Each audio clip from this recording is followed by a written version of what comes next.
Alam niyo ba na may mga bayaning patuloy na inuuwi dito sa libingan ng bayani kahit matapos ang mahigit 50 taon?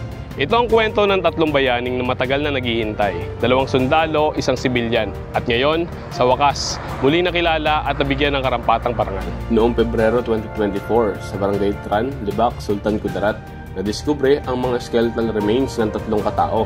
2 sa kanila, mga first-class trainees ng Philippine Army. Ang isa naman, 1 sibilyan na nadamay sa labanan laban sa Moro National Liberation Front o MNLF noong 1973. 50 taon silang nanatiling hindi natatagpuan hanggang sa isang mission of remembrance ang nagbukas ng panibagong kabanata. Mula 6th Infantry Division sa Mindanao, dinala ang mga labi patungo sa libingan ng mga bayani upang kilalanin at maihimlay ng marangal. Sa tulong ng National Bureau of Investigation, isinagawa ang forensic examination at noong Nobyembre 2024, sa wakas, nakilala sila. We share the grief na mawawalan ka ng dyan na hindi mo makita. Yung iba, yung trauma for life or yung lalo na yung mga nanay na they might even get mentally disturbed or through melancholy, mamamatay sila sa dyan. So, feeling natin bilang Filipinos na very close ang pagmamahal natin sa mga dyan, I'm sure mabigat sa kanila.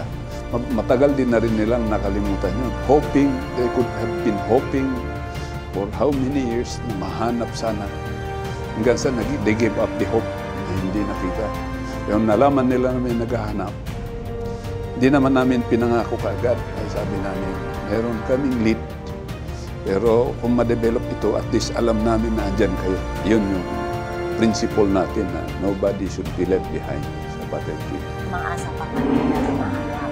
Nung medyo katagalan na, parang wala na sa isip namin na siya mahanap. Wala kaming alam na sila ay hinahanap nila. Pero nung may pumunta sa amin na sundalo, ay pumunta sila doon, hindi na amin alam kung anong pakay nila sa amin. Eh, nung nalaman namin na sinabi na nahanap yung bangkay ng kapatid namin, natuwa kami.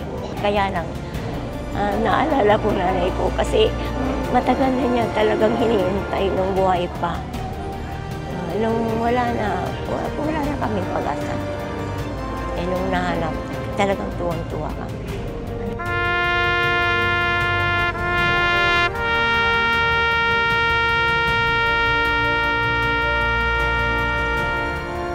Hindi lang sundalo ang mga nawawala sa digmaan. May mga sibilyang nadadamay na kasama rin nagbuwis ng buhay sa gitna ng kaguluhan.